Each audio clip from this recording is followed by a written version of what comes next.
Every time this particular retail pattern happens on the 4-hour time frame, it becomes a nightmare for day traders to trade. It becomes the absolute bane of our existence. And in this video, I'm going to show you what that pattern is, but I'm also going to describe to you in detail why you should be very, very patient when you see this particular pattern as a day trader, number one, but also number two, whilst being in that period of practicing patience, you also have to become extra focused, because this very pattern is the hint of something big about to happen. So that's what I'm going to get into in today's video, along with a lot of other major alpha. So if you're new here, welcome. If you're returning, welcome back. Be sure to smash that like button nice and early, because it really does help me get my videos around the internet.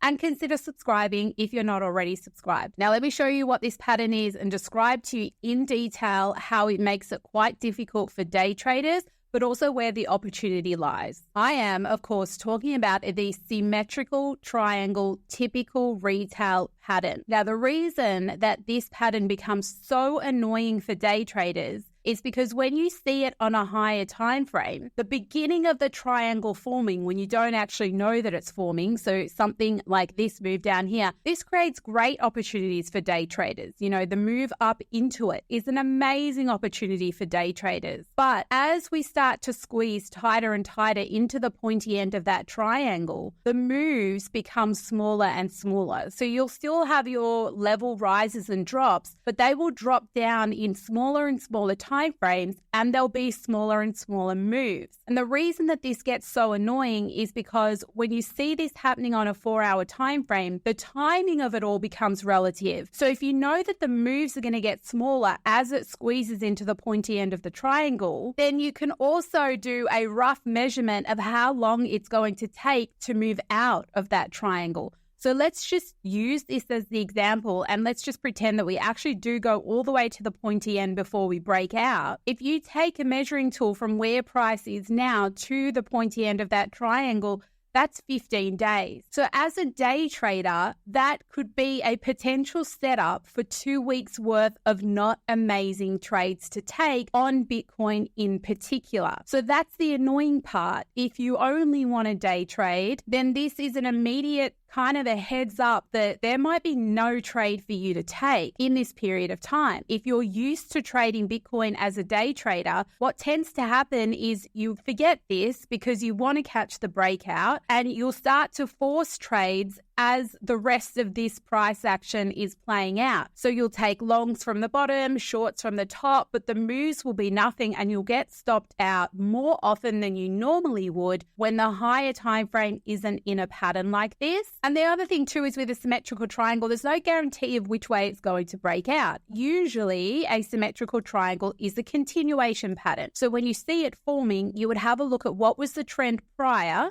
and you would expect that it would continue that trend once we're finished consolidating. So you would have a look at this trend prior was a move to the upside. It was a bullish trend. So we would expect that this symmetrical triangle, once it's done, will break out to the upside. But that's not a guarantee. You know, anything can happen. News events can change things. It could be a trap where it breaks out just to collect some liquidity that's to the upside before doing a major reversal. We kind of have to be on our toes with that. We can't guarantee that just because it's a continuation pattern that we're going to higher prices. But one thing you do know, when you learn to study how market makers trade, which is what this channel is about, as opposed to how retailers trade, which is what every other channel on YouTube is about.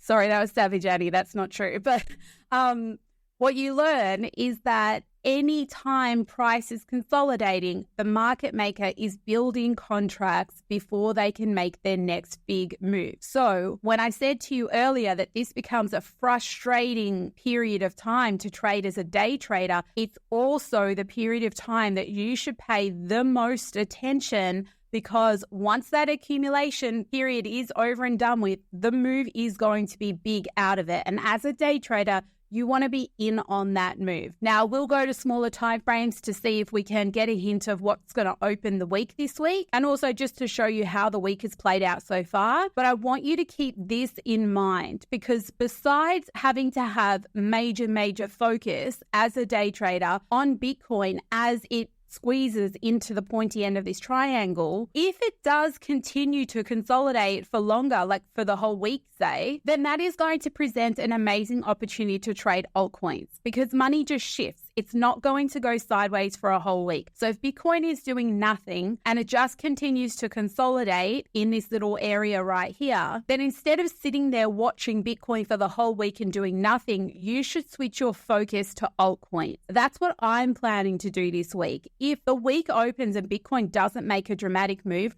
I'm going to start looking at altcoins. So if you want to know what altcoins I may potentially trade this week, be sure to leave me a comment down below and I'll put something together if I can happen to find some good trading opportunities. But that's my week ahead basically as a plan as a day trader, because at the end of the day, do I want to be trading these small moves? Let's just have a look at this percentage. So the opportunity we know was here, a 16% move to the downside. This would have been before we even realized that there was going to be a triangle. The next opportunity was here, a 9% move to the downside. But now, if we get another drop to the trend line, it's going to end up being a 5, potentially less, move to the downside. So as we get into here, it just becomes not worth trading. But not worth trading doesn't mean not worth watching. You watch, but there's no trade to take. So with all of that in mind, let's see how, even though this happens on a 4-hour time frame and it's basically consolidating and there's nothing much you can do, we can still see the model play out on the smaller time frames where it's meant to. So let's quickly go through what's happened so far this week. Now, I did do a video earlier this week talking about this move to the downside. So I won't go over that particular price action again,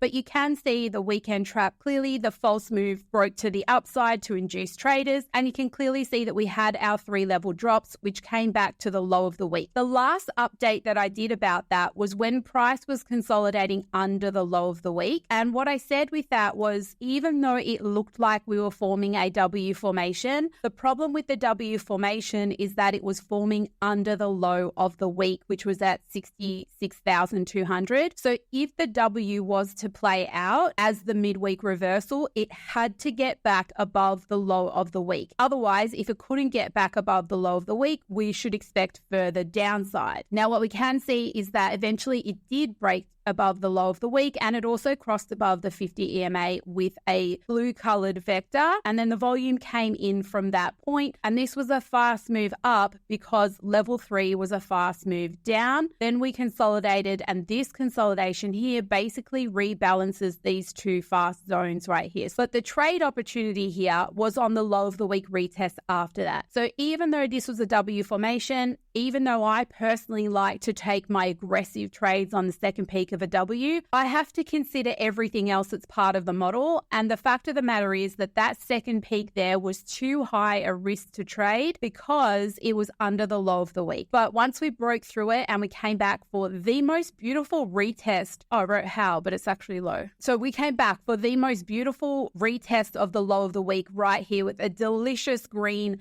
vector hammer. Like, what more could you ask for? Didn't invalidate the W formation. This was the setup right here. So this was a second chance kind of entry that was a hell of a lot safer than trying to take a long position off this W. And since then, we've had now this move to the upside, which I believe at this point would be a level 2 rise on the 1-hour time frame. So this has me a little bit suspicious because I'm keeping in mind that 4-hour triangle. I'm also keeping in mind the 3 most important elements that I always talk about on this channel, being the pattern, the timing, the levels. So we've identified the levels, that's clear. The pattern, the W rise, retrace rise, we can identify all of that. And this high and low of the week, that will reset as the market opens Sunday, 5 p.m. New York time. So that hasn't really reset just yet. But I do know that it's false move week beginning time. So could it be possible that we have a level 3 breakout to break that triangle, that 4-hour symmetrical triangle, as a false move, which will induce people to go long before we then get the real 3-day trend to the downside? That's one thing I'm suspicious of right now and I'm watching for. The positive about the current price action is that at this point in time, this consolidation right here on the 1-hour time frame is currently holding the 50% area between the low and the high of the week. So that's it. Let's just make it an even 69K. So as long as we kind of hold that, it's good. But I also want to have a look at the liquidity now, because I want to know, again, being false move week beginning, I want to know where is going to be the lowest hanging fruit, the easiest area for the market maker to liquidate people as part of the false move before reversing price another way. So there's a couple of things that I see when I add this liquidity now to my chart. See that all these blue zones above here that really take us all the way back up to the high of the week, that could give me that level 3 rise as a false move before a potential reversal, which would absolutely induce traders as we break out of the 4-hour triangle, because this diagonal line right here is that 4-hour triangle. So it would break that. And at the same time, it would liquidate all of these liquidations right here. Now we would have liquidated people, market maker collects contracts. We have trapped people long who are breakout traders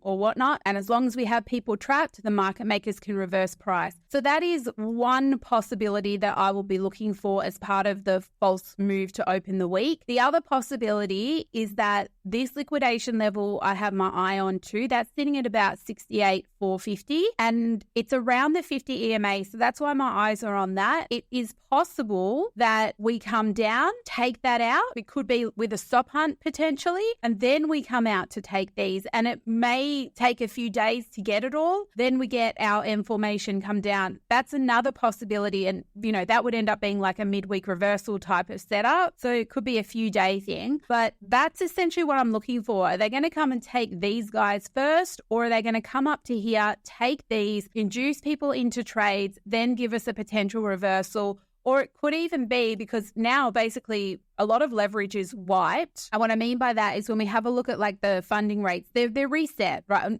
Leverage isn't wiped. That's not the right term, but we don't have super high funding rates right now. It's not a major commitment of anyone in one particular direction. But I imagine that would come in if we do break that triangle. The question really is, do they take this first before they break it? Or do they break it, reverse, and then come down for, these levels a little bit lower down here? We have a look at the limit order heat maps. What we can see here so far, our really only kind of high area of orders when we zoom out are all below price. So I'm looking at all these red zones here. There is this one above price, which could be holding a resistance level. So that's sitting at 69,800. And you can see here what I mean by it's just holding the resistance level. So people are shorting where the last week was. That level is also a full recovery of this vector candle. I'm not so sure that would be strong enough to cause a rejection, but you still need to remain unbiased and keep an eye on 69,800 because that's where the current shorts are. The longs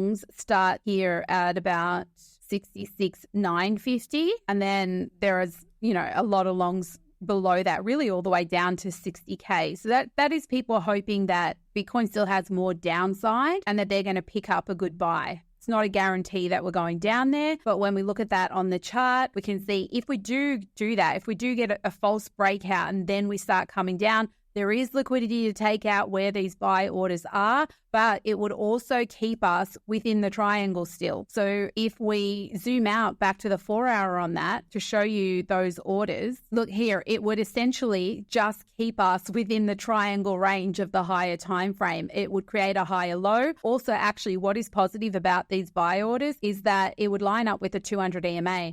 So if price came up here, came back down, that would give us a higher low. That's actually a good area to take a chance on a long entry, considering that this is a symmetrical triangle with the previous trend being bullish that should break out to the upside. So that's actually where you would take an aggressive long if you were very, very confident that this was going to break out to the upside. After this, you're looking for a kind of a bigger trade, and you would take this up into the higher level liquidity. If we were lucky enough to get a move like this, let me show you the higher level liquidity. So when you look at this, we've got this cluster here, which takes us up to, let's say 75, 76K, which would be a 3.7 to 1 risk to reward. But how do you improve that risk to reward? I'm going to show you right now. And that's exactly what I'm going to do. You see here where my stop loss is placed. My stop loss, if I was taking this the 4-hour time frame trade, I have to put my stop loss here because I have to put it below where the last traders were trapped, which is here. So that means I have to have a 3.7 0.73% move to the downside as my stop loss. And that's why I only get the 3.7 to 1 risk to reward. But now if I can identify that exact same move happen on the 1 hour time frame, now look, because I can identify the W, I can identify the retest, and I know where the low of the week is. That was the last week. So that was the last trap. I don't have to have my stop loss that low anymore. I just need to have it below this week here, which means it's a 1.5% stop. And all of a sudden, look, I've got an 8.95 to 1 risk to reward, exactly the same target. But because I'm trading a smaller time frame and I know where the trap traders are, and I can see that I've done W, rise, retrace, held the low of the week, I only need to have my stop loss below the low of the week, because if it breaks below that, the trade's invalidated anyway.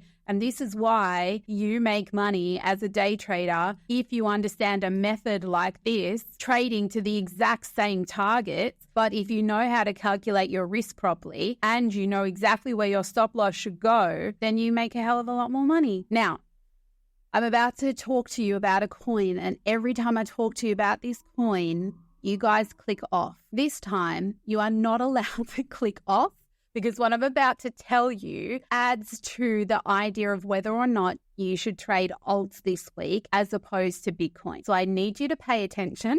And if you haven't hit the like button already, I need you to hit that like button. And before I tell you what this coin is, I also am going to tell you about an exchange where you can trade it. So this is Bitfinex. If you are looking for somewhere to trade cryptocurrency, whether you want to trade spot or futures, check out Bitfinex. They are a non-KYC exchange, so you should be able to use this worldwide. We've got sign-up bonuses if you use the link down below, and there are tons of coins that you can trade on here. It's a very easy exchange to use, and if you use the link in the description of this video, you will get a whopping 25% trading fee discount on all of your trades for life. That is the highest discount that you can get. So be sure to set up your account on Bitfinex today using only the link down below. There are also instructions in the description of this video that show you how that link can also get you access to the free section of our Discord, along with further information if you're wanting to learn this method in full and unlock all of our courses and full access to our community, as well as all of our regular market updates and trading alerts and all that kind of stuff. So the coin that I'm talking about is Ethereum. There's a reason I want you to pay attention to this, so stay with me. Ethereum on the 4-hour time frame is currently in a descending triangle, trying to get back above the 200 EMA. We've had this vector right here has been whipped into once, and we've not returned there since. So at this point in time, it's a higher low. If Ethereum can get back above the 200 EMA and do another touch to this trend line, then I would be hoping, if we're lucky enough, that it comes back to create another higher low, which would be the aggressive entry before a breakout to the upside. That would make this the new area of interest for the 4-hour time frame candle. And if Ethereum does that, alts may go next, especially if Bitcoin remains sideways. Then it could be almost like a little mini alt season. I'm not saying this is alt season of the seasons. Like, it just could be a good week to trade alts. Let's call it that. But it needs to get above this 200 EMA first. So it is an early warning of something to watch. And if it actually can get above that 200 EMA, there's still more conditions in that it creates a higher low. Only if it can do all of that, then would we be willing to trade Ethereum. And I want to show you ETH on the 1-hour time frame, because there is still a caution about it currently. With Ethereum, look at this, how it's just been clinging to the high and the low of the week. This right here is called 3 hits to the high of the week. It is part of the whole trading method if you understand all of the different setups. There's about 20 different setups if you learn the whole method in full. So I've certainly not covered all of them on YouTube, but this is one of them, and it's where price attempts the high of the week 3 times and then will break down. If there's a lower high out of that, it will break down from there. And so this is where price could not break the high of the week. We broke down. This was what you would consider a retest of that level. So it was a lower high that basically confirmed the downtrend. And on the 1-hour time frame, this is all a level 1 drop. On a 15-minute time frame, this would be 3-level drop. Okay. Now what happened here is very, very interesting. Same deal as Bitcoin, where you may say, is that a W formation? And it could be, but again, it was super high risk because it was under the low of the week. And where ETH is right now, as I'm filming this, is testing the low of the week exactly. And that also is a test of the middle of the W if this does turn out to be a W. So this is an absolute potential rejection or breakthrough zone, which was why I said if ETH is going to break out, we have to get above that higher time frame 200 EMA, because that 200 EMA is this one here on the 1 hour. It equals the 800 EMA. So essentially, if ETH is going to break out to the upside, it needs to break through that EMA, which will likely test the upper trend line of that 4-hour formation, then come back to retest the low of the week, or it could end up being the 200 or the 50 EMA, because the low and the high of the week, like I said, it will reset when the market opens. So something like that would mean that somewhere around here, now it's not about price on this channel, remember, it's about the movement. So we're looking for a high or low somewhere around the 200 and the 50 EMA. Something like that could be where you take a long position to expect ETH to break out to the upside, which would eventually break that descending triangle that we saw. That would be the bullish case scenario. The bearish case scenario would be that we don't get that breakout and it just can't get back above the low. We might get a stop hunt type of formation similar to this candle right here. We might get something like that. It's just taking out some liquidity from the weekend, and then we head down to complete the levels that we've counted here. So level 1 drop, level 2 drop. We haven't had a 3 on the 1 hour time frame just yet. So I don't actually have a bias on ETH right now, but I do think it's going to be a good trade once I have my final confirmation. And that's why I want you to pay attention to it. Now, let me show you the liquidity on it. See, when I add this, I hope that from watching this channel over time, it's starting to become clear. I don't need to know the liquidity until I understand the price action. Once I understand the price action, the liquidity adds to my reasoning of why I think something might happen. Exactly what I was saying to you. If we break to the upside, look what we're going to liquidate over here. And then if we do that and we reject anywhere in this zone,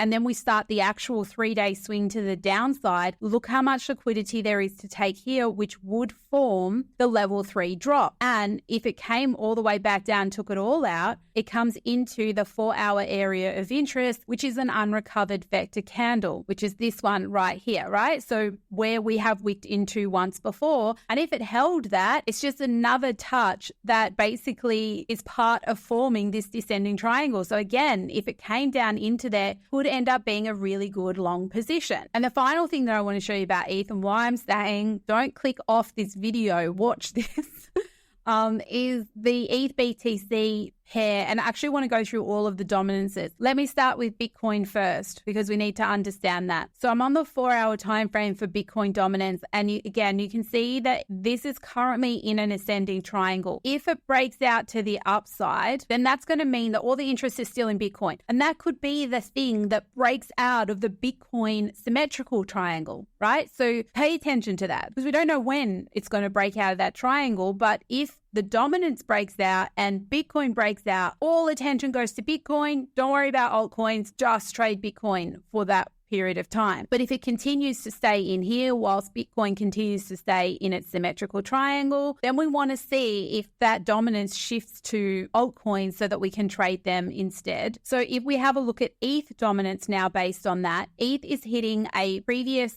zone here where, it kind of consolidated for a while previously. So if it holds that zone and bounces out of there, that's going to help our ETH trade. So we want to keep an eye on this to see if this holds. At the same time, we also want to keep an eye on ETH BTC pair, because look at ETH BTC on the 4-hour time frame. This was a vector candle right here, this green one, that most of it has been recovered. We've wicked into it once. Now, could it be that we are in the process of creating a W formation out of it? Maybe. Right now it's a higher low and that's a positive, but that's all it is. So this isn't confirmed until it breaks the DMA and then comes back, retests, and changes the structure. So it would have to break, retest, then you have confirmation only at this point that that is changing the structure. And again, that means energy shifts into ETH now. ETH BTC will fly. Hopefully Bitcoin continues to go sideways. ETH USDT will fly. And then everybody's going to jump on alts as well.